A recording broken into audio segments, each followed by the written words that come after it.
Snow White and Rose Red.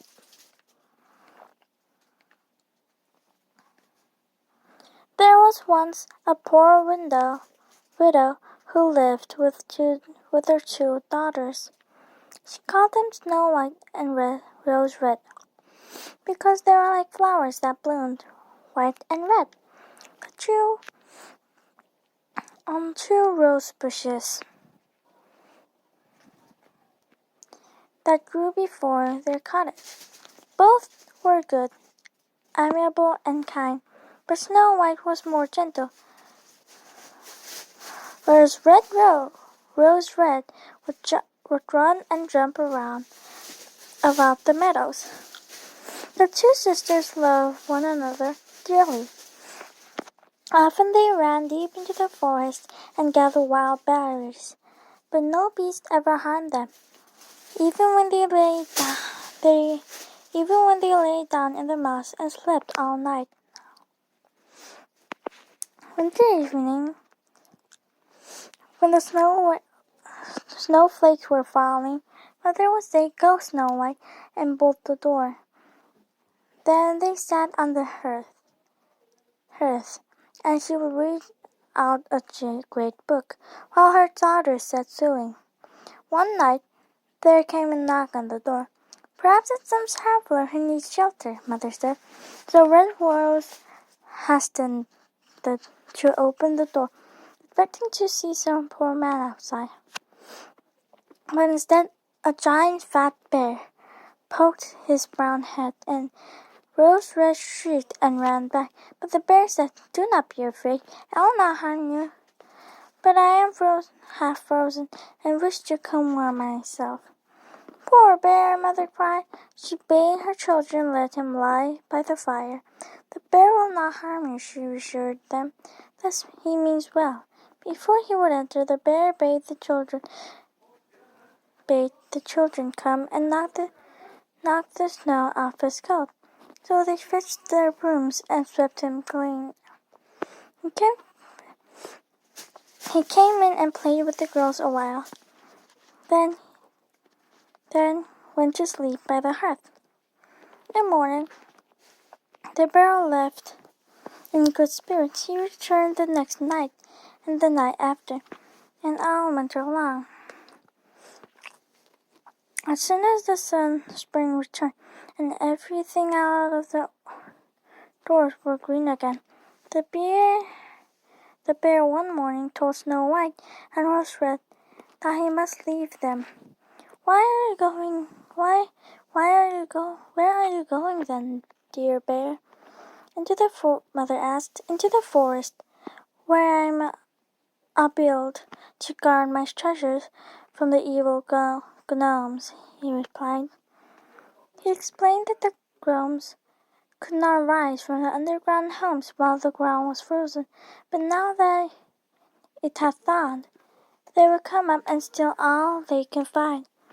Mother was very sad at the departure of the bear. She opened the door and hesitatingly, then she pressed through. He left behind a piece of his hairy coat. Through the hole which was made in his coat, she she saw a glittering of gold, but she was not quite certain of it. Sometime afterward, Mother sent the girls into the wood to gather sticks, and while doing so, they came to a fallen tree where was lying across the path. Upon the stump, they saw a globe. The end of his beard fixed with a split of the tree. "Are you going to pass without offering your assistance?" demanded the globe. The sisters took great pains to acknowledge him, but his beard stayed cut. In the end, Rose Red pulled up her shears from her pocket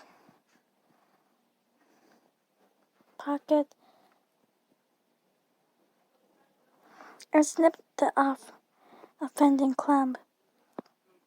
"Never cut my beard," "You gasping geese," the Gnobe admonished. Then he lifted the sack of gold from the tree trunk, dragging it away. A few days later, Mother sent the girls out to buy a needle and thread. Along the way, a great eagle flew above their heads and dipped down behind a boulder. They heard a piercing shriek. Running up, they saw the same globe that they had met before, caught in the bird's tailors. "Catch hold of his coat," cried Rose Red, and the two girls helped the Gnobe fast. Still, the bird gave up its struggle to carry him off. "Could you hold me more gently? My coat is all torn and full of holes," the Gnobe explained. Then he heaved up a bag of precious stones that was tucked beneath the boulder and hauled it away. A week later, Snow White and Rose Red went fishing. As they neared the pond, they saw something with a gray locust hopping about on the bank. They ran up and recognized their own acquaintance, Slicko. "Sheep-brained girls," he shouted.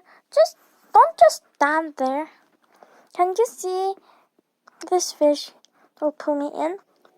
The girls saw that the Gnobe beard had got entangled in the fishing line, and so they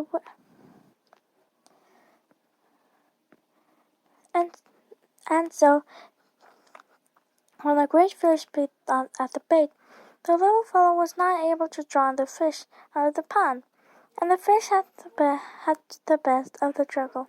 Rose Red tried to unwind the Gnobe's beard from the line, even as Snow White held him back from the water. "I cannot untangle it," announced Rose Red, and taking her shears once again from her pocket, she snipped the soft beard that was caught. "You donkey!" the Gnobe shouted, his face going red as a copper with rage. "Was it not enough to cut it once? But you must now take away the best part of my fine beard. I dare not to show myself again now to my own people." The Gnobe flew at Rose Red and began kicking her shins violently. When she dropped her shears, the Gnobe picked them up and pointed them at her. Rose Red shrieked in fear. In response, a loud roaring noise rose up from the trees, and a great brown bear came rolling out of the forest. The Gnobe jumped back, terrified, but he could not gain his retreat before the bear overtook him, placing upon his back. "Spare me, my dear Lord Bear," cried the Gnobe. "I'll give you all my treasures, only spare my life. Or what have you fear from a little weak fellow like me?" The bear lifted his paw. The Gnobe stood, the shears shivering in his arms. There are two wicked girls," he said. "Take them. They would make a nice morsels, as juicy as young quails." The bear growled, showing his big teeth. Quick as a viper, the Gnobe thrust the shears forward, aiming in the bear's eyes. The bear raised his paw till the blade plunged in the soft flesh there instead. With a thunderous roar, the bear gave the bad-hearted girl a slight blow, and he never stirred again. The girls turned to run away. The bear called after them, "Snow White and Rose Red, fear not." They turned back, and the bear's rough coat suddenly fell off, and he stood up, a tall man, dressed entirely in gold. "I am a king," he said, "and was condemned by the wicked Gnobe to wander about this forest and in the form of a bear. For I caught him stealing treasures from my castle. Before my own guards chased me off, I carried what treasure I could into the woods, where I could look after it. Now that the gnome is dead, gnome is dead. Look, the curse is broken. Red Rose embraced the king, thanking him for their life. Snow White ripped some fabric from the hem of her dress, tying it around the king's wounded hand. We must get you home to mother, Snow White said. She'll take care of you. When the king was healed, he showed the family where he'd hidden the rest of his treasure. Mother married the king and lived happily with her husband and 2 daughters for many years.